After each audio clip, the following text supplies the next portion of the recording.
Hello, welcome to the James Cooley Show. It's your life. I'm your host, Dr. James J.C. Cooley. And wow, you know, we got another outstanding show coming your way. I am going to learn a lot about this subject that Michelle is going to introduce you guys to because she always want me to go to all of these plays and all of this stuff. Uh, and a lot of it deal with dance. So I'm excited to have this young lady on the show to talk about a lot of things that goes into that. When I'm not going to give it away right now because that's Michelle. Michelle is going to do that. But how you doing, Dr. Cooley? How you doing today? I'm doing great, and I love the conversation we're having with our guests prior to the show. And this is such a lovely art. I'm not going to give away the title, but it's such a lovely art. And if you're into the arts, regardless, especially dance, you're going to learn a lot from this guest today, and we're excited. And she's going to talk about her book as well. Well, I'm gonna give it away. Sleeping Beauties, Sleeping Beauties. Uh, we're gonna talk about that. Todd, I'm looking forward to the show today. What you think, man? I'm so excited. I just can't hide it. I'm about to lose control, and I think I like it. Okay. I like it. I tell you what, Todd, let's patch in all of the platform, television, radio, live streaming, everything at the same time. Let's do it. All right, we're almost there. 10 seconds to lock in everything in all the platforms and all the people. Here we go. 5, 4, 3, 2, 1. Locking it in. It's Your Life is sponsored by James J.C. Cooley. Dr. James J.C. Cooley. The James. Hello. Welcome to the James Cooley Show. It's your life. I'm your host, Dr. James J.C. Cooley. As you see, we got the executive producer here, Dr. Michelle Cooley. We got my main producer in our California studios, Todd, KCBQ AM 1170 Answer. And we got you, the viewers and the listeners. You in for a treat today because, Michelle always want me to go to musicals and plays and all of these things with her. And, most of the time I don't get it, but I go, I watch, I love it. But we got somebody here today that's going to explain a whole lot of what goes into dance, what goes into ballerina, what goes into all of these things. And I am excited to have her on the show. So I tell you what, whichever platform that you're watching this on, whether it E360 television, transfer TV, YouTube, LinkedIn, Twitter, over 60 other live platforms, welcome to the show. And if you want to be part of the conversation, all you have to do is just go to the comments, ask any question that you might have. I promise you we'll get you an answer. Or I can make it easier than that. You can pick up the phone and dial 1-888-344-1170. Again, that's 1-888-344-1170. Michelle, I am excited about this show today. And I'm going to do most of the sitting on the sideline today because I want to get you educated. Oh, most definitely. So I can't wait to introduce this guest. Are we ready? Yeah. Can you please tell our viewers and our listeners the title of the show, the purpose of the show, and introduce this absolutely magnificent guest? Yes, the title of today's show is The Sleeping Beauties, and we're having a discussion with Lucy Ashe. She's a former ballerina. She's an English teacher and an author. She's going to discuss the history and the world of ballet, the rewarding but challenging life of dancers, not just ballerinas, the ballet's establishment, turbulent relationship with its dancers and their bodies, and how ballet and basically dance is influencing on TV, arts, and culture. And of course, she's going to talk about her amazing book, The Sleeping Beauties. So Lucy Ashe, again, she's an English teacher, author, a real-life former ballerina, and the author of The Sleeping Beauties. After training at the Royal Ballet School, she decided to change career plan to go to college. She studied English literature at St. Hugh's College, Oxford, before receiving her teaching qualification. Ashe's poetry and short stories have been published in a number of literary journals, and she was shortlisted for the 2020 Impress Prize for New Writers. Her first novel, The Dance of the Dolls, was published in 2023, and she currently lives in New York City. Please welcome to the show, Lucy Ashe. Hello, it is lovely to be here. How you doing, Lucy? How you doing? Welcome to the show. Hi, thank you so much. Really lovely to be here to see you. I am so glad that you accepted and came on the show, because I think our audience, we try to give them an array of different things, different topics, just try to instill a well-rounded life, having a little knowledge of everything. So this is so important, and so glad to have you. First of all, before we start, can you tell our viewers and listeners a little bit more about you? Where you grew up, what keeps you happy, what clicks, and what inspired you to become a ballerina, a teacher, an author, you? Thank you. Well, I am from the UK, from London, and I moved to New York City a year ago. It's really exciting, really big move. And I'm an English teacher. I became an English teacher when I was 21, which was quite young, after finishing my English literature degree at Oxford University. And that was a really big change for me, because I spent most of my life before that thinking I was going to be a ballet dancer for a very long time. I started ballet when I was 3. I went to the Royal Ballet Junior Associates in London from the age of 7. I remember that first audition very, very well. And then when I was 11, I went to the Royal Ballet boarding school, which is this beautiful school in the middle of Richmond Park in London. And I was there for 5 years. So a very intensive ballet training. I then took a dance teaching qualification with the British Ballet Organisation, and went to Oxford University. And I had these two loves that were developing in my life, my love of ballet, but also my love of English literature.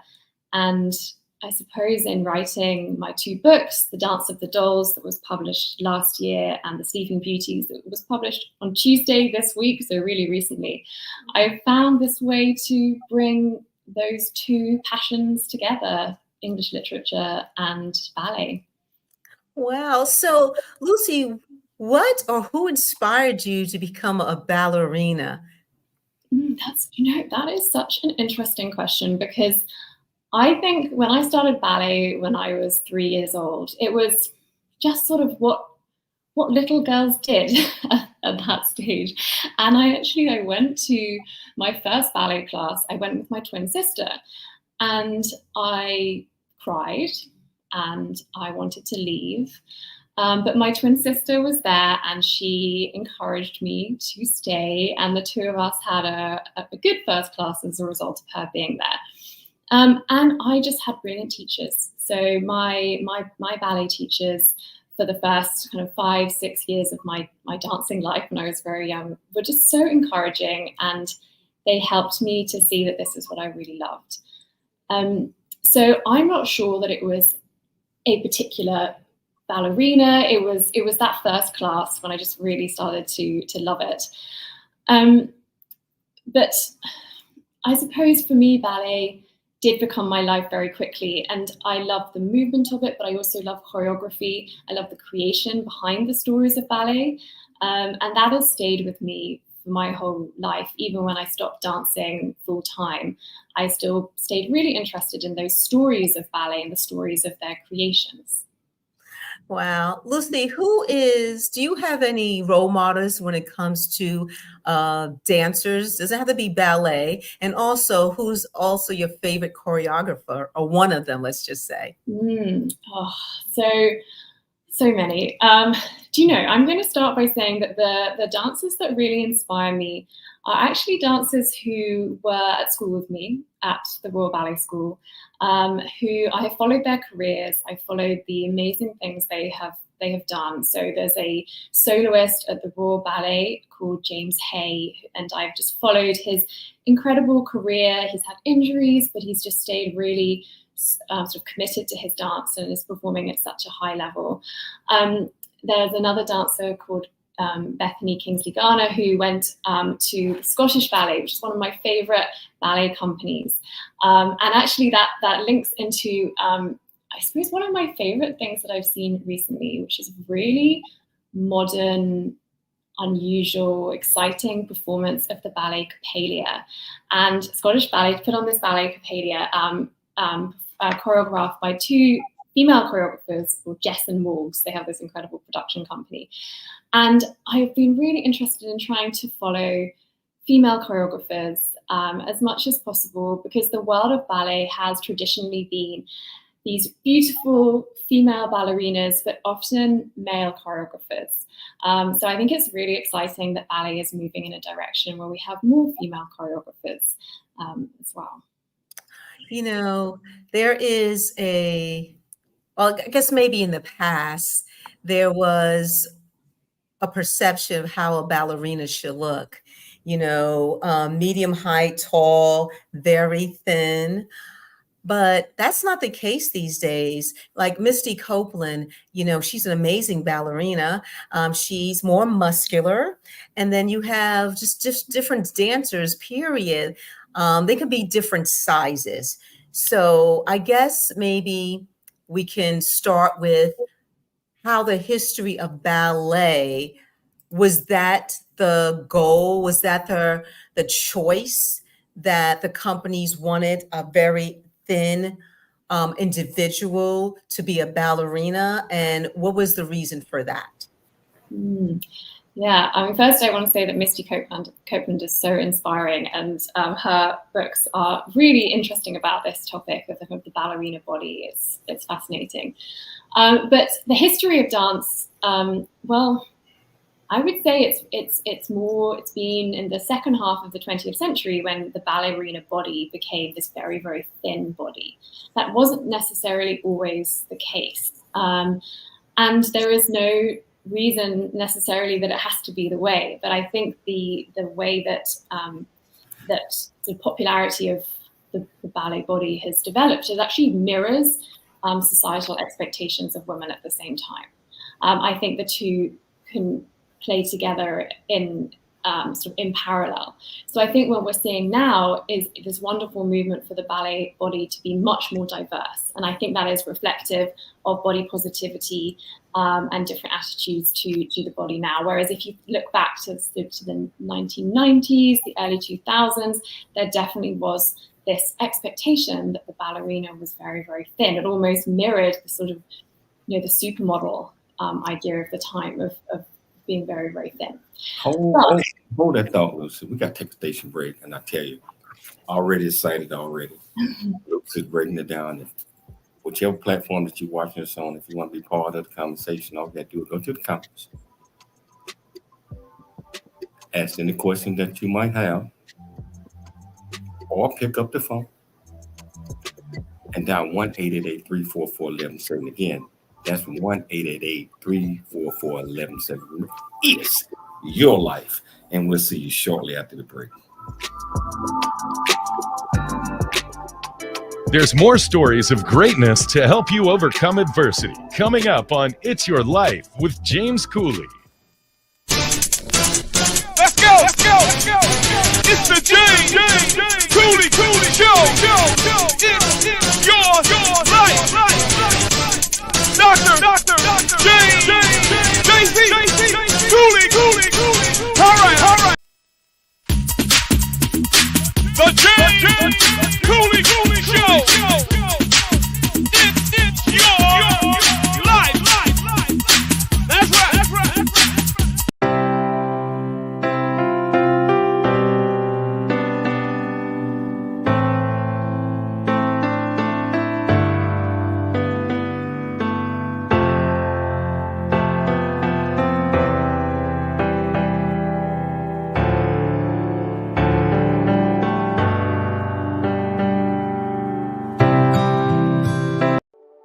Noah Dingley here, producer of The James Cooley Show, It's Your Life. And the new audio version of James' book, Country Boy, City Boy, A Journey That Ain't Over Yet, is a must-have. James shares his true life story of struggle and success in America. It's both a cautionary tale and a roadmap to achieving the American dream. Get the new audio version of Country Boy, City Boy, A Journey That Ain't Over Yet by James Cooley on Amazon.com or wherever audiobooks are sold.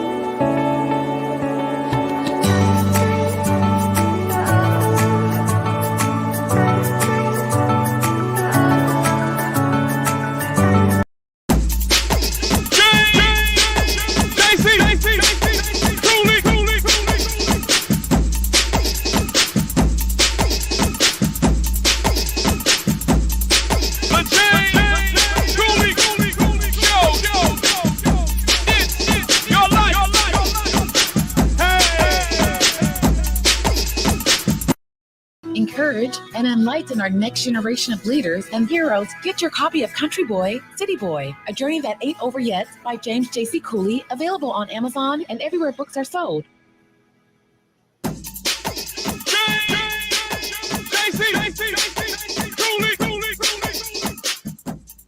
Hello, welcome back to the James Cooley Show, It's Your Life. And I tell you, just sitting back and listening to Lucy and Michelle. Todd, I don't know about you, but I got my pad out, I'm writing, and I know our viewers are out there, they're enjoying this, and I want to get right back to it. And I tell you what, if you want to be part of the conversation, just like I said, I make it easy for you. Pick up the phone down 1-888-344-1170. Again, that's 1-888-344-1170. I'm turning back over to you, Michelle. Thank you, James. Lucy, what are the challenges that dancers, especially ballet dancers, face during the training to become the super ballerina or ballet dancer that they want to be? And how is discipline important during this training? So the training is, it takes place when you're at this young stage of your life. It's a formative stage of your life where everything is changing. You're hitting puberty, your body's changing. And I remember when I was at the Royal Ballet School, I arrived there when I was 11, and over the next few years, my body did start to change. And I think that is a really difficult thing as a dancer, because you do expect to you want to look a certain way. You're competing against the other people in your class, and when you're very young, that can be hard to deal with. So I think for me, that was one of the biggest challenges, was growing up, hitting puberty, worrying about things like putting on weight when you didn't actually need to worry. When I look back now as an adult, I think I was worrying about things that it was really sad that I had to worry about then. So I would say I have some elements from my ballet training career that were very challenging, but it did give me an amazing discipline, an amazing focus, because you are training every day. You have, at the Royal Ballet School, we had an hour and a half ballet class every day, and then between another 2 to 3 hours of rehearsals, we did other types of dance, contemporary, gymnastics. We did different types of national dancing as well. And we had to, in our evenings, we would sew our next pair of point shoes, for example. So you get through about 3 or 4 pairs of point shoes a week as a dancer. So you're constantly preparing new pairs, soaking your feet in surgical spirits to harden the skin. So there's a whole kind of routine to being a dancer that I suppose has stayed with me. Can you show those ballet shoes, by the way? Mm-hmm. Yeah, so these are my latest pair of point shoes. You can, well, look, everyone does different things with them. These ones I haven't worn yet, so they're very fresh. People darn the ends to stop you from slipping, and then you sew the ribbons on. Lots of dancers will actually pull out the inside. You can see I've started to do it with these ones because the shoe is too hard like this. it's too, you won't be able to move easily through the against the floor. It's too loud. It's going to be noisy on stage. So we would get sit on like a concrete step and just hit it over and over again to get the sound out of it until it was hot enough. And then you'd wear them and then they get soft and sweaty and horrible and you throw them away. So it's this constant repetition of preparing the next pair. And actually in my first novel, The Dance of the Dolls, one of the main characters is a point shoe maker, and he becomes obsessed with one of the ballet dancers. But they have this interesting relationship because he's always creating the shoes for her, and he has to turn up at the theatre constantly to give her the new shoes, or she's going to the ballet shop. And it's that sort of link between them. It became very fascinating for me when I was writing it. So what do you consider, was there ever a point in your ballet career where you felt overwhelmed and you just wanted to just say, I'm done with it? And how did you get over that hump? So I think the way that my ballet career came to an end was difficult because I definitely wanted to be a ballet dancer forever, for as long as my body would let me, because that was my identity. When you're training at a boarding school, that is what you expect to be doing. But my body was not being very kind to me. I have a curved spine, scoliosis, and my hips just don't rotate quite as much as you need them to for a dancer. So I was getting a bit injured. And that I had to make a decision to change my relationship with dance. So that's where I did the dance teaching qualification. I still continued performing a bit, but once I became an English teacher, it was not possible to train every day. And as with ballet, if you don't train 6 days a week, you very quickly lose the same level that you want. And I was no longer able to do some of the things that I used to be able to do. And I suppose reality was that I needed to move on from it. It was a really difficult decision. And it did take me a long time, I think, to be able to return to ballet in a way that worked for me. And the way that worked for me was by writing about it. Oh, wow.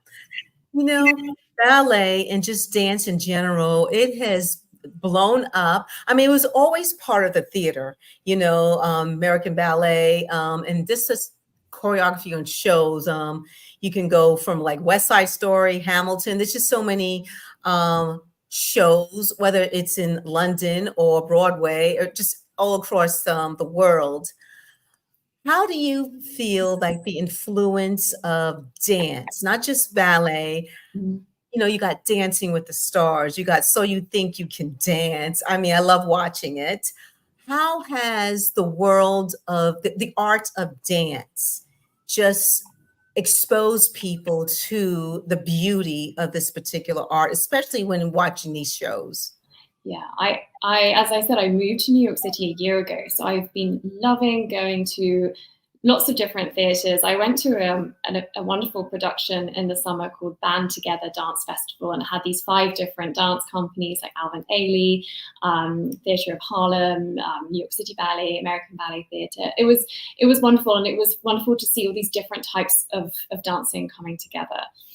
I suppose it's been so encouraging to see that ballet, all types of dance, are accessible to everyone. And one thing that I have been doing since I moved to New York City is going to quite a lot of different dance classes myself, of lots of different levels. So I go to the Mark Morris Dance Center in Brooklyn, and they have this, it's a wonderful company, but they also put on lots of different dance classes. And I go to a combination. I go to a beginner ballet class sometimes, and then a more advanced class. And the beginner one is just so much fun because you're with people there who are just trying dance, enjoying moving, enjoying the music. There's a live pianist. It's great for your health, your well-being, your mental health. And sometimes, yes, I like to go to a really challenging class, but sometimes I just want to move with other people who are loving moving. And it's been really inspirational to see that. The other thing is social media. I think the access to dancers, TikTok and influence and Instagram accounts has been just absolutely wonderful, because now you can kind of go behind the scenes, as it were. Ballet and dance are no longer this kind of elite, inaccessible world that we don't understand. You can go on TikTok and work out and find out, what does a dancer do in their day-to-day life? What do they have for breakfast? All of those different things, which I think has been great. You know what? Dance, and you mentioned your book, your first book, and let's talk about your new book, The Sleeping Beauties. So can you hold this book up? Because I know you have it right there. Yeah. Can you tell us what inspired you to write this book?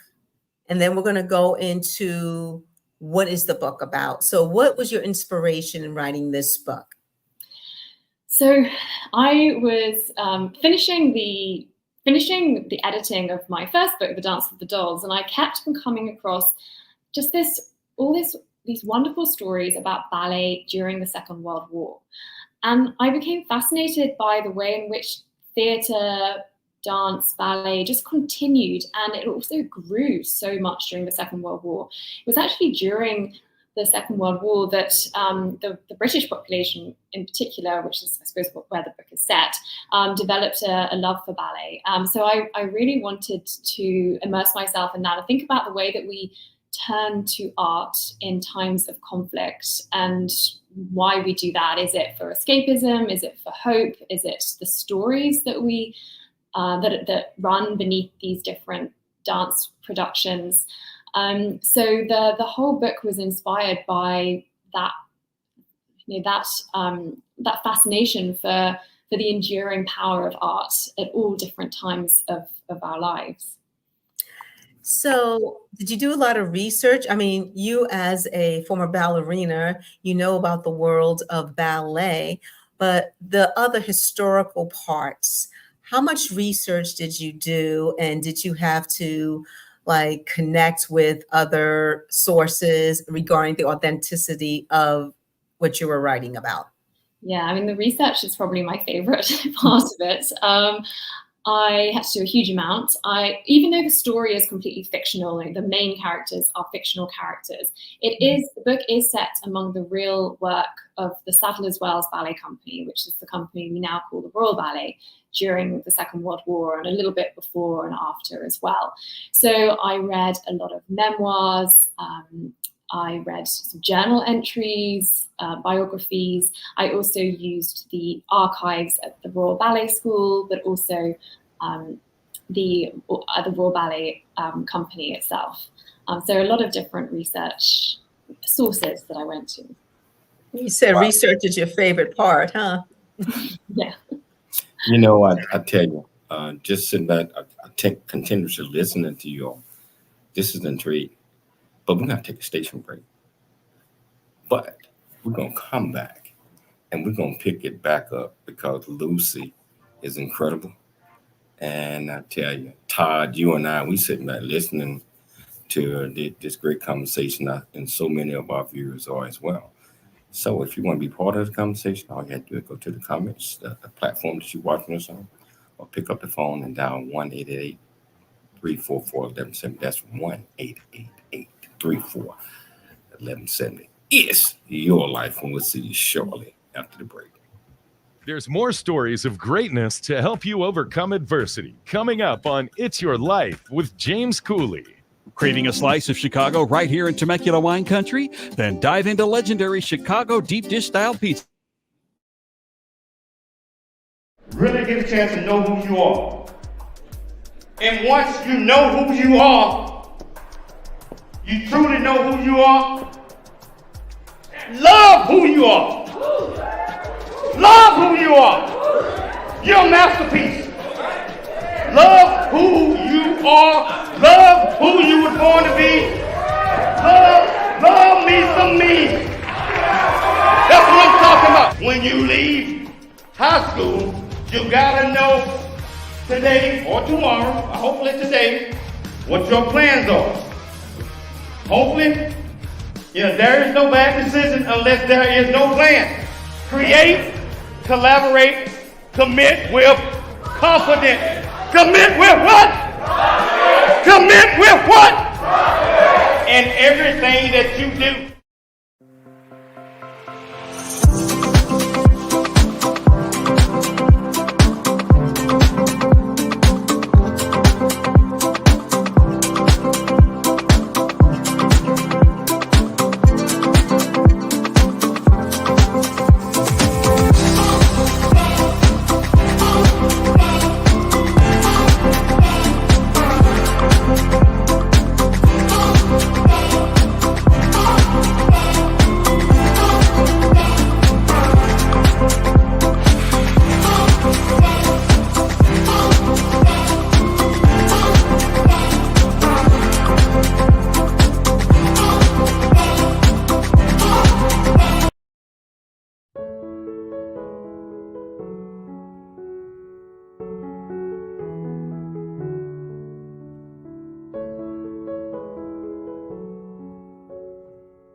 Refuse to become a victim of life's circumstance and dare to become an overcomer, because a bigger, better, and more impactful life awaits you. Get the new audio version of his book, Country Boy, City Boy, A Journey That Ain't Over Yet, by Dr. James Cooley, on Amazon or wherever books are sold.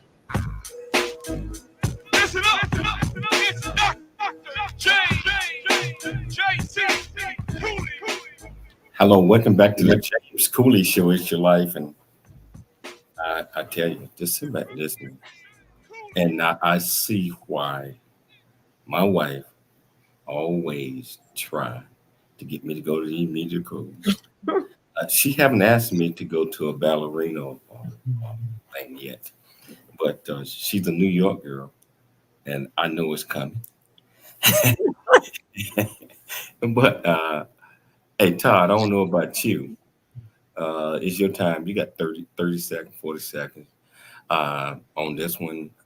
I'm enjoying this, and I'm learning a lot just by sitting on the sideline. What are your thoughts? I tell you, James, this is a great show. I'm being educated and entertained at the same time. I'm taking notes and I'm eating popcorn.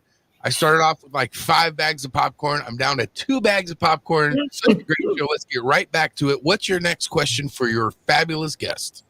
My next question is, Lucy, why did you title your book The Sleeping Beauties? So the company that I'm writing about in this book, they put on a production of the ballet The Sleeping Beauty. And in fact, it's the first production that is performed in the Royal Opera House, Covent Garden in London, after the Second World War. So during the Second World War, the Royal Opera House was actually turned into a dance hall. There were jazz bands either end, and people would come and do the jitterbug and just to have a really great time. And it's a kind of form of dancing and escapism. But then after the war, the theatre turned back into a theatre again, and it was a production of The Sleeping Beauty that they put on. And the climactic events of my novel take place on that opening night of the performance of The Sleeping Beauty. There's a lot of rich metaphors and symbols throughout the fairy tale of The Sleeping Beauty that I have woven into the book as well. You could say the book is a kind of dark and gothic retelling of the fairy tale of The Sleeping Beauty. It's one of those stories that I suppose it can be retold in so many different ways, but it's interesting how the older, much darker, more kind of gothic versions of the Sleeping Beauty fairy tale are very different to sort of the Disney versions that we know today. They really are quite dark. So I was interested in using some of those as some of the themes and some symbols throughout the book. And of course, there's this wonderful performance of the Sleeping Beauty that they put on. So your life as a ballerina, did it influence how? Did it also influence how you wrote the book and the characters of the book? Uh, how did you decide on the specific characters? Was that the most challenging part of writing this book? If not, what was the most challenging part? I think so. Creating the characters for this book was challenging because I really wanted for these characters to feel very real. And that might mean that we don't necessarily love everything about the characters. You know, people often talk about sort of characters being entirely lovable or not, whereas my characters are much more complex than that. And I was drawn to some of the ideas from the fairy tale, The Sleeping Beauty, in which in that fairy tale you have the good fairy and you have the evil fairy, and there's this sort of desire that we have to label people as either good or evil. And I wanted to break that down in the book, especially a book set during a period of war, where we have, there's so much uncertainty, and there might be this feeling in people to try and label people certain ways, good and evil. And I wanted to break that down. So I had this character called Briarwoods. She's a ballerina. She has had a really difficult past. She was in quite an abusive relationship. Some really terrible things happened to her. She becomes very confused. One of her really close friends, I don't want to give too much away, but she loses her. And all of these things that happen to her lead her to make some really, really bad decisions. And it's been interesting to see how readers have reacted to that. Some people really seem to understand what Briar was going through and why she made the decisions that she did, and others just find her really flawed and quite unlikable. So that was a challenge for me to really kind of put as much empathy as I could into these characters and make them as real as possible as well. It's interesting. When you talk to somebody on the phone for a while, you've never met them, you don't know what they look like, and you have an image in your mind of what they look like. And when you finally do see them, it's nothing like the image that you thought about. Now, your main character, in your mind, did you have a particular image of what she should look like? Height, the color of the hair, how she spoke? Can you talk about the process of putting, pen to paper of how you envision the physical appearance of this character or your characters? Yeah, so it is really important to me that I can imagine my characters visually, physically. And for Briarwoods, this ballet dancer, she sort of defines herself in some ways through her physical appearance because she is a ballet dancer. And her two best friends, she thinks they are much more beautiful than her. She has this one friend called Vivian, who is sort of this wonderfully tall, long-legged dancer who always looks perfect, and her other friend Martha, who's just kind of very fiery and bold and always just looks very well put together. And Briar just doesn't feel like she's quite fitting in. So because the way that she sees herself is so important to the book, I needed to make sure I really understood what it was that she did look like. So it is an important part. Sometimes, though, when you're writing characters, especially because a book takes a long time to write, you can kind of forget, what color eyes someone has or their hair color or whatever it is. So you need to keep very good records of all of that when you're writing, so that you don't have inconsistencies in small details like that. Did your past experience as a ballet dancer and the dancers you were friends with or you came in contact with, let's say the challenges that they've experienced or you've experienced, did you use some of that and apply it to this main character? I mean, you can tweak it, of course, but did you use some of that experience? Hey, Michelle, hold that question. Oh, okay. After the break. We got to take a station break. Got to pay the bills. And this conversation is so wonderful, and I'll tell you what, I'm looking forward to coming back, getting the answer to the questions, and also continue to listen. If you want to be part of the conversation, 1-888-344-1170 KCBQ, AM 1170 Answer, FM 96.1. It's your life. We'll see you shortly after the break. There's more stories of greatness to help you overcome adversity coming up on It's Your Life with James Cooley. A black man's point of view. Craving a slice of Chicago right here in Temecula wine country? Then dive into legendary Chicago deep dish style pizza at Rosati's Pizza Pub. Piled high with gooey cheese, rich tomato sauce, and your favorite toppings, Rosati's delivers the taste of the Windy City right to your table or front door. Enjoy that cozy pub atmosphere and an impressive selection of Temecula wines. Come on down to Rosati's Pizza Pub for your slice of Chicago right here on Rancho California Road, or order online at myrosatis.com. Rosati's, where Chicago deep dish pizza meets Temecula charm.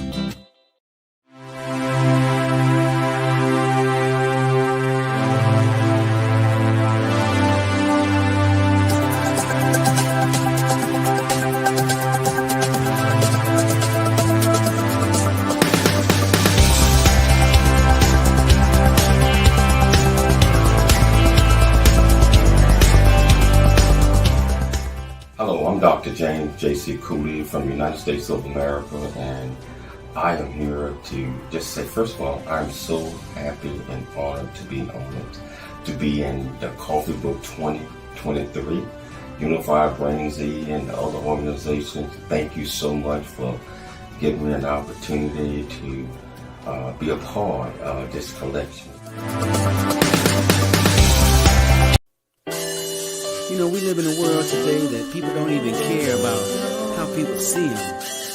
Don't realize that we can affect an entire generation and build our character. But you gotta do it with these 4 C's. Create, collaborate, then you commit with confidence. Create, collaborate, then you commit with confidence. It's the 4 C's.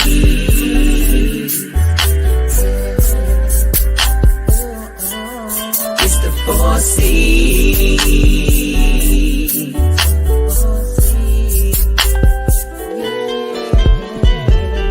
In this life you are gonna grow, but there's things in this world that you gotta know.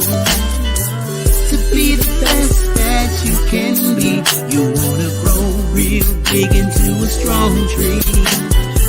To be who you were created to be, the one that's gonna leave a legacy is you. But you got to have these 4 C's. Create, collaborate, then you commit with confidence. Doctor James J.C. Cooley Show.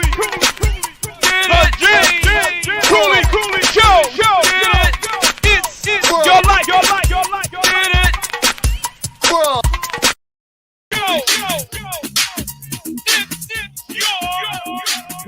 Hello, welcome back to the James Cooley Show. It's your life, and I tell you, I ain't nothing but a party.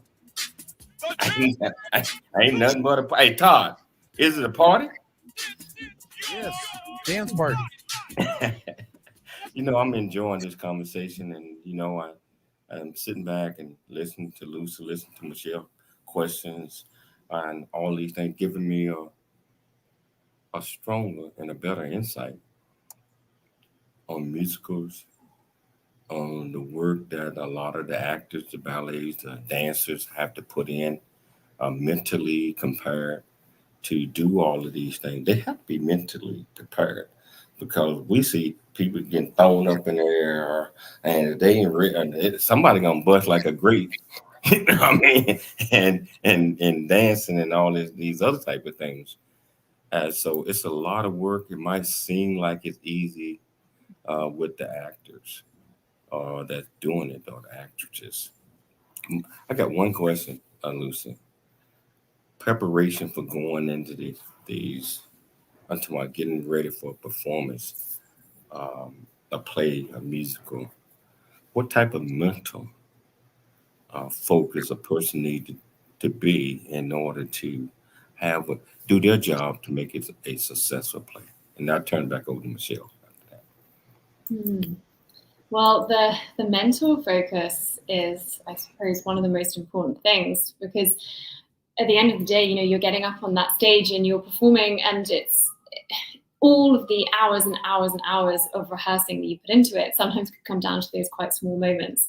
As I'm an English teacher, but I'm also a drama teacher, and I carry that with me in my teaching, because I direct plays at the schools that I've worked in. And it's always such an amazing moment when, you see the high school kids that I'm teaching and directing coming on that stage, and then their nerves before they go in. It's a very relatable thing. We all feel nerves before something. But this is nerves that have been building up over these months of preparations. And then you have maybe 1, 2, 3 chances to do this. So for me, when I was performing, I always got nervous. I think it's good to get nervous. Nerves show that you really care and you're excited about it. But it's about that ability to also take a step back and think, okay, I've worked really hard for this. I am prepared for this. This is my moment, and I'm going to enjoy it, as well as recognizing the challenges of all the preparation as well. Lucy, do you see any parallels between the discipline of dancing compared to the discipline of writing? Definitely, so much. I think it's been very helpful for a few reasons. One of them is that idea of constant repetition of the same thing over and over again until you get it right. So with ballet, you do the bar exercises in your ballet class every day. You do the same exercises, you go through the motions, and you're trying to work on them every time, trying to get better every time, doing the same types of exercises. And that can feel very repetitive, but it's about just, even though you know that is not the final product, you're doing it in order to improve. And I think with writing, it's similar. So for my experience of writing, I actually wrote 2 novels before The Dance of the Dolls, my first novel. And those 2 novels will never be published. I couldn't get an agent with them. I couldn't get a book deal. I had so many rejections. And it would have been very easy to think, this is it. I'm never going to make it as a writer. I might as well stop. But I didn't. I just kept trying. I kept treating those 2 novels as my practice, kind of like my rehearsal, my ballet bar, my exercises. And then I suppose the novel that was published, the first one, The Dance of the Dolls, and then The Sleeping Beauties, they're the performance. But I had to go through a lot of rejection and build up a lot of resilience at the same time. And that is exactly the same for performers. The number of auditions that they will be rejected from, the number of roles they will not get. It is challenging. I remember when I was at school, and you would find out if you were cast in one of the shows by going up to the notice board and looking to see if your name was there. And you'd be surrounded by all the other children in the school. And if your name wasn't there, you were being watched in terms of your reaction. You were surrounded by people when you were having this reaction. And that was really difficult. So it taught me a lot. Well, hold on, I gotta say something about that. What? As a former actor, stand-up comedian, all that, right? When you audition for a play, you audition for a movie, you audition for a commercial, and you have so many people coming in, everybody got an agent. They put on this little board whether you made it through the first or second audition. And we all walk up there and look at it, and if our name wasn't on there, that's devastating. But if your name is yes. So a lot of people don't understand that that's the real deal in showbiz, or I don't know how England, you all do things over there, but United States, that's still the same. It's very competitive, and I'm not in the game anymore. I'm only in television and radio. But that's a challenge when your mindset is set and you walk up there and your name is not on that board. So Lucy, what What advice would you give to aspiring individuals who want to become a dancer, whether it's a ballet dancer or any type of dancer? I mean, there's so much competition, there's so much talent out there. What's the best advice you can give them? So you have to really love it, because you don't know if it's going to work out the way you want it to. That is the reality. It is incredibly competitive. Anything can happen. You can have a massive breakthrough. You can be really lucky with an audition. But if you don't really love it, then it's going to be quite challenging. So for me, I think that maintaining that love of dance, of performance, of also surrounding yourself with other people who are in the same position is really helpful. I would say that for me, it's similar to as a writer, because writing is the same. It's very, very competitive. Every book deal is a whole other thing. And there are so many writers and there are so many books. But surrounding yourself by people who are going through the same thing is incredibly useful. And there are for dancing, there are some really wonderful, supportive communities, online communities as well. There's a Instagram that I follow called the Brainy Ballerina, and Caitlin Sloan, she gives advice to dancers about what to do if they have a whole series of auditions and they're worried about how to present themselves at auditions, the kind of packages they need to put together to show themselves off at their best. So surrounding yourself by others in the same position is so helpful.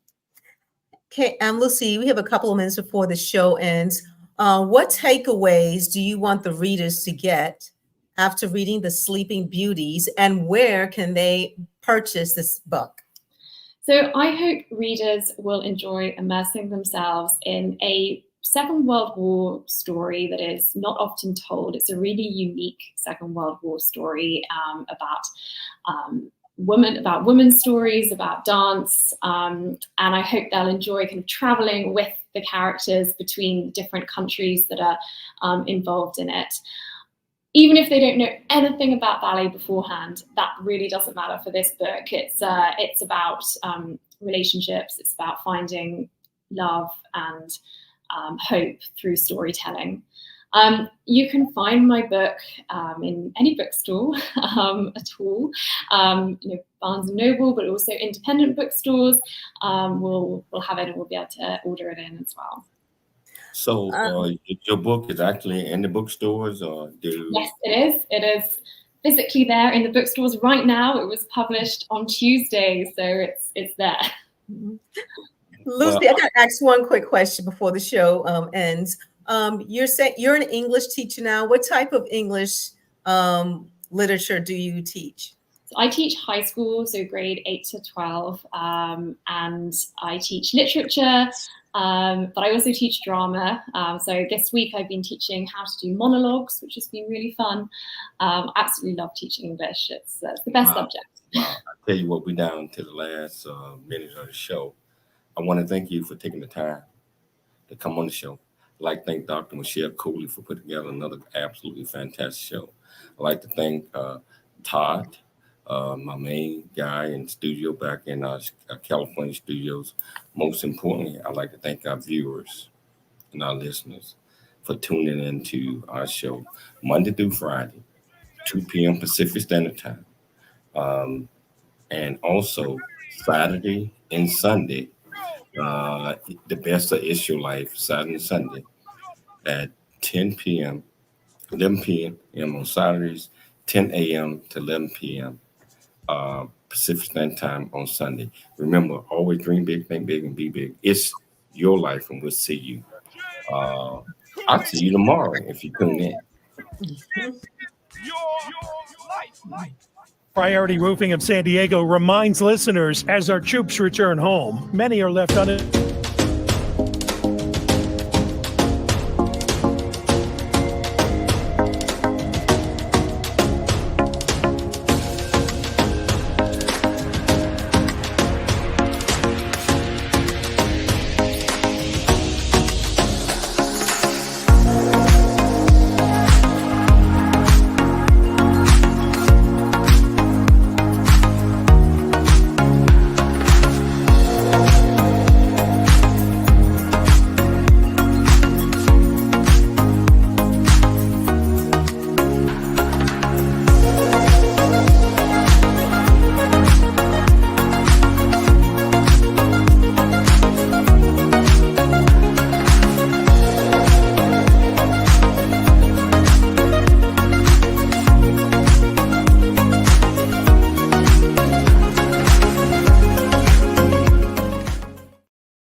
wow, I thought that was a very informative show. And Lucy, just want to say again, thanks for taking the time to come on our show.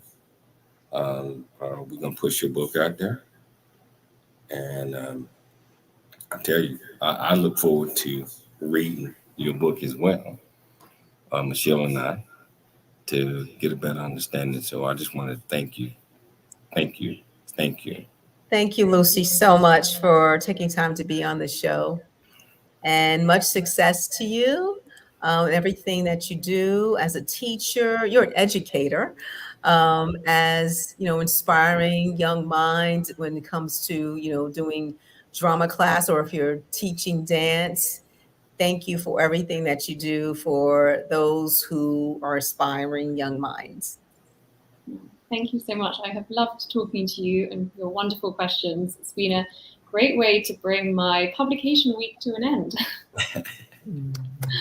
Hey, we want to thank you as well, and if we can be any help, just reach back out to us, and we'll do what we can. That's enough out. Thank you. Thank you, Lucy. You have a great weekend. You too. All right. Bye-bye. Bye.